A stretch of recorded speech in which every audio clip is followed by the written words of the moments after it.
Hi there, I'm John Fish, and recently I've been thinking a lot about accountability. And the reason that I've been thinking about accountability is that I've kind of been struggling with these nihilistic questions that everyone is struggling with, but for me it's just been a difficult time with it, and it makes sense in context. But the questions that I'm talking about are the questions like, why should I go to bed early? Why should I wake up early? Why should I do work when I could watch a YouTube video, right?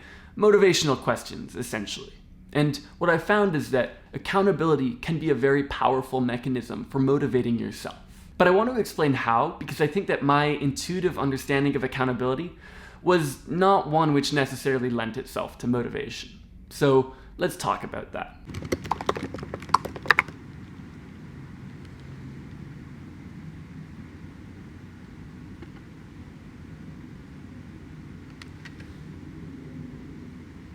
So first, what was my intuitive understanding of accountability? Well, for me, it was always associated with doing a negative thing.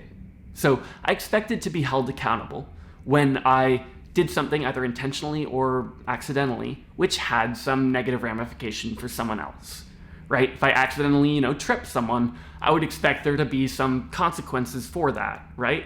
I'd have to deal with it. I would take responsibility for my actions. And this type of accountability is actually very similar. As I was writing this out, it kind of dawned on me that to John Stuart Mill, his idea on liberty, his fundamental thesis for how governments should structure laws which intervene and which impede on people's freedom, right? He said that governments should only create laws which impede the actions that people can take when those actions have negative consequences for other people. What was so important about this idea is that it means that laws shouldn't be to prevent self-destructive behavior, and most importantly, that they shouldn't be to enforce people to do what the government deems to be good behavior. And so these ideas of Mill really translated into very progressive policies. But perhaps what makes this principle of accountability so powerful for governments, the idea that you shouldn't be able to force your citizens to do good things, is what makes this an ineffective sense of accountability for yourself.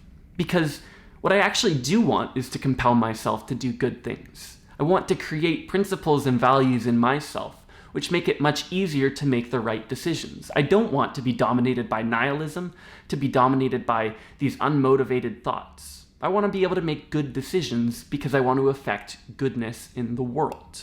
And I think that a really powerful way to do this is by revisiting my definition of personal accountability, to take it beyond what I learned from, such enforcement systems as the school system and, the legal system, and turn it into a force for good. And so when I was thinking about this, I was reminded of another book that I had read called Moral Tribes by Joshua Green, and I've talked about it before on the channel. But the essential idea of the book is that when we're at some moral conflict, when we have to make a decision, we should make that decision based on what will make the greatest number of people the happiest in the long term.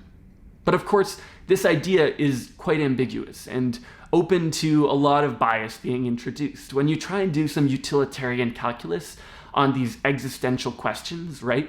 Should I work on important things when I'm young and have no resources or experience, but also no responsibility? Or should I wait until I'm older when I have more resources, more experience, but a lot more responsibility as well?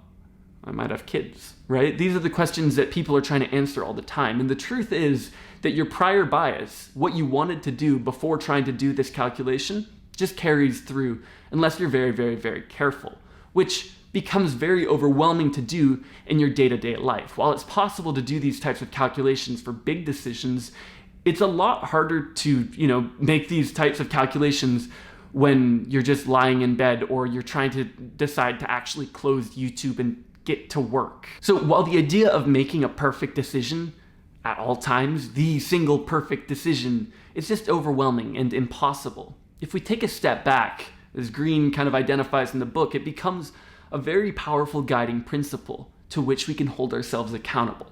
Taking this principle into our definition of personal accountability turns accountability into taking the responsibility for taking actions which will have a net positive effect on other people.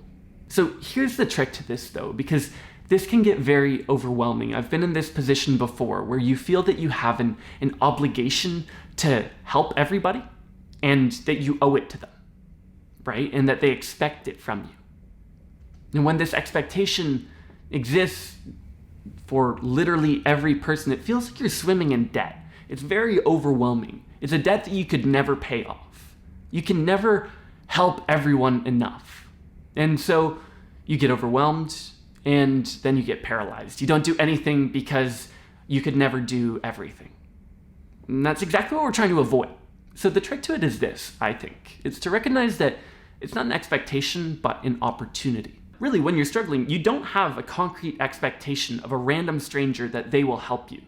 And yet, you still search among random strangers for examples that you can model yourself after, for guiding principles, or for work that might help you in some way, right? You're looking for these things, but you don't expect it of any one person. And so what this means on the flip side is that when you're trying to help these struggling people, it's an opportunity. It's not an expectation.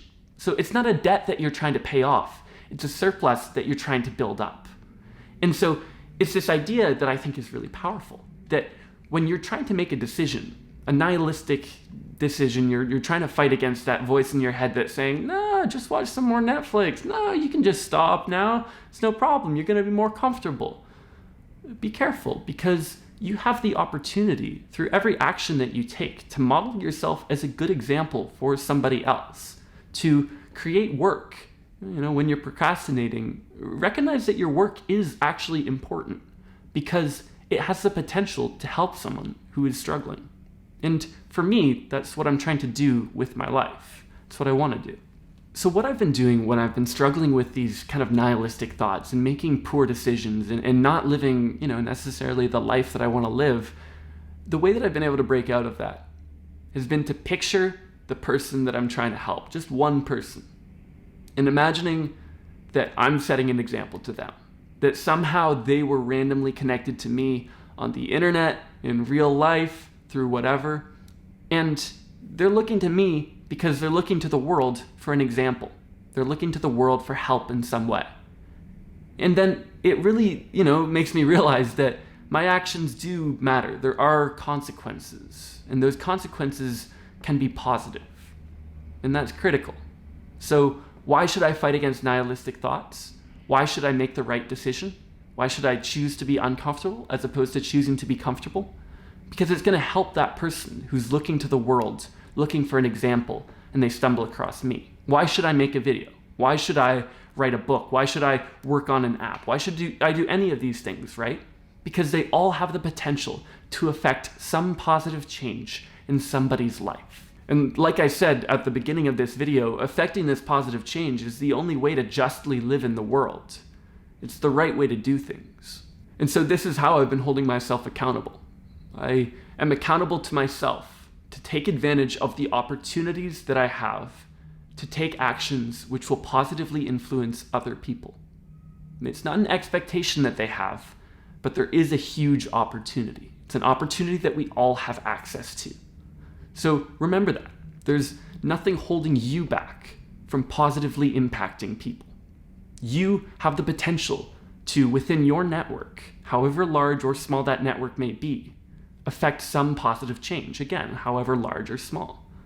It doesn't really matter how big the steps you're taking are. What matters is that you're taking steps forward, and that we're all taking steps forward, because I think if we do that, the world becomes a much better place. It's the right thing to do. So if you're struggling with these nihilistic thoughts, which I think a lot of you are, and we all do at some time to some extent, think about that person, right? Think about this hypothetical person who is looking to the world for guidance, for an example, for help.